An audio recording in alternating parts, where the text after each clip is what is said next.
Si vizuri bwana Speaker. Senator Mundegi, ikiwa ni kweli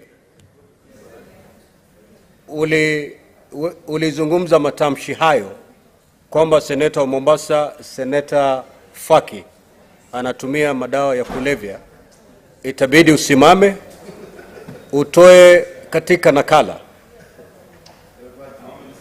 maneno hayo na tena uombe msamaha ndo uendelee kumaliza. Naomba msamaha kwa rafiki wangu Senator Mombasa.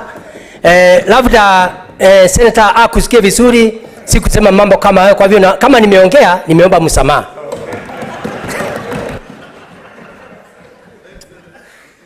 Senator Eddie Okech.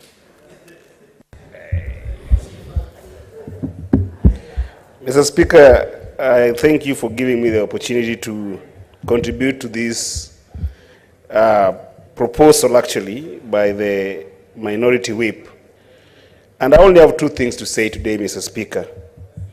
The first thing is that, Mr. Speaker, anytime this kind of business come to this house, it is an opportunity for us as a house to rise above the politics of the day and give this house the status that it deserves.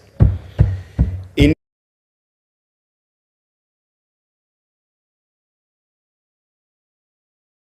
better way between the two ways. But I think that there was wisdom as to why they were actually put that you can either consider two options. And for me, it is circumstantial. It's circumstantial to the extent that, Mr. Speaker, the first thing that we must consider is the sanctity of this house. And why I'm saying sanctity is that we don't want to take a process that can leave us to litigation in whichever way possible. And, Mr. Speaker, we have had a house that we have these. Mr. Speaker, you must control Cheragay. He keeps on making a lot of noise. Senator Eddie, would you wish to be informed by Senator Fernandi? Cheragay is the most uninformed person in this house. Would you wish to be informed? No. It's either I wouldn't wish to be informed by Senator Cheragay.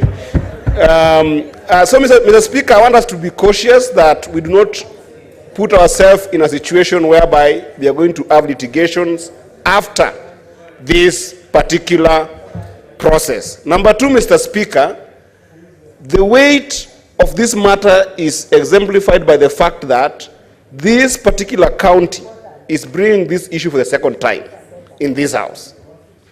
I think that if that be so, then it behooves this house to make sure that there is absolute examination of every single issue raised in this particular impeachment. And, Mr. Speaker, we can't ignore the fact that if we do not take our time to examine as thorough as a committee will do, then we'll do a disservice to the people of Meru. I agree with the majority that both ways work, but the examination and justice that is needed will happen best when people are committed to examining those issues that have been raised. With that, Mr. Speaker,